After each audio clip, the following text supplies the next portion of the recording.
Faraday law of induction क्या होता है? फैराडे लॉ ऑफ इंडक्शन आज के इस वीडियो में हम बात करेंगे फैराडेज लॉ ऑफ इंडक्शन के बारे में। क्या हमें फैराडेज लॉ के बारे में जो स्कूल और कॉलेजेस में बताया जाता है वो सही है या फिर जो एक्सप्लेन किया जाता है वो कितना सही है, वो सभी हम आज के इस वीडियो में देखने वाले हैं। सबसे पहले मैं बता दूं कि फैराडेज लॉ ऑफ इंडक्शन को जानने से पहले हमें ये जानना ज़रूरी है कि फैराडेज कौन थे। सबसे पहले मैं आपको बता दूं, जो हमारे फैराडेज थे इनका जो पूरा नाम था माइकल फैराडे। इनका जन्म 22 सितंबर 1791 में हुआ था और 75 ईयर्स की एज में इनकी डेथ हो गई थी, जो कि 25 अगस्त 1867 में हुई थी। सबसे पहले अब मैं बात करूंगा फैराडेज लॉ के बारे में। फैराडेज लॉ को समझने के लिए आपको दो चीज़ें समझना बहुत ही ज़्यादा ज़रूरी है।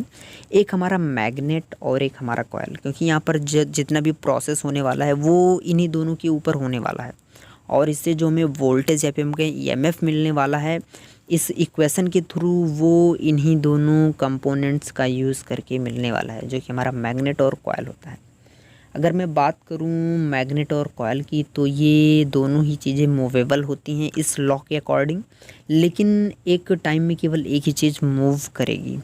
अब आपको यहाँ पर देखना ये है कि जो हमारा कॉइल है और ये मैग्नेट है, इसका अरेंजमेंट कैसे होता है और इसमें कौन मूव करता है और कौन स्टेबल रहता है। सबसे पहले आप यहाँ पर डायग्राम को देख सकते हैं काफ़ी अच्छे तरीके से।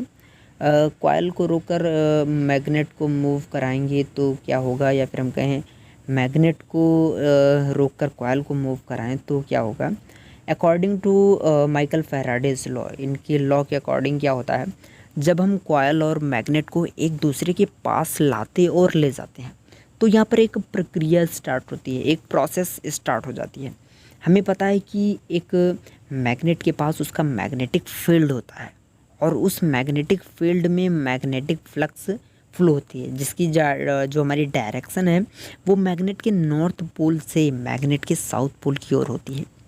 अब हम जब मैग्नेट को कॉइल के समीप ले जाते हैं तो जो हमारा कॉइल होता है वो मैग्नेटिक फ्लक्स को ज़्यादा से ज़्यादा कट करता है, या फिर हम कहें जो हमारा मैग्नेटिक फ्लक्स होता है वो हमारे कॉइल के थ्रू कट होता है।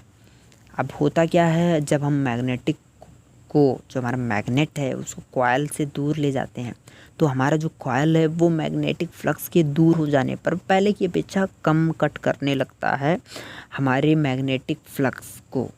अब यहाँ पर होता क्या है, ये प्रक्रिया जो है, ये प्रोसेस जो है, जब हम बार बार करते रहते हैं तो हमारे कॉइल में एक फोर्स इंड्यूस होता है। यहाँ पर आपको समझने वाली ये बात है, यहाँ पर जो इंड्यूस हो रहा है ये जो फोर्स है इसे हम नाम देते हैं ईएमएफ का, इलेक्ट्रोमोटिव फोर्स। अब यहाँ पर जो हमारा ये ईएमएफ है ये एक प्रकार का वोल्टेज का ही फॉर्म होता है, जिसके कारण कॉइल में करंट फ्लो का प्रोसेस देखने को मिलता है। जो हमारा करंट है वो इस कॉइल में फ्लो होने लगता है और इसी के थ्रू हम अपने जनरेटर से करंट या फिर हम कहें पावर को प्राप्त करते हैं, हम अपने अल्टरनेटर में पावर को प्राप्त करते हैं। अब सिंपल भाषा में अगर मैं आपको बताना चाहूँ तो यहाँ पर हमारे पास दो चीज़ें हैं, एक कॉइल है और एक मैग्नेट है।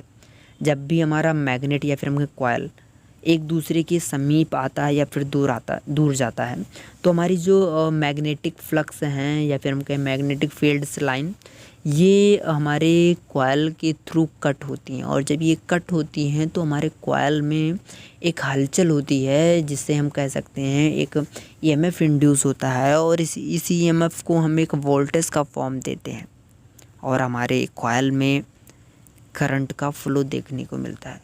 आई होप वीडियो के हेल्प से आपको समझ में आया हो कि जो फैराडेज लॉ है वो कैसे वर्क करता है और फैराडेज लॉ में क्या क्या चीज़ें होती हैं। मिलेंगे हम आपको अपने नेक्स्ट वीडियो में, तब तक के लिए thank you, thanks for watching.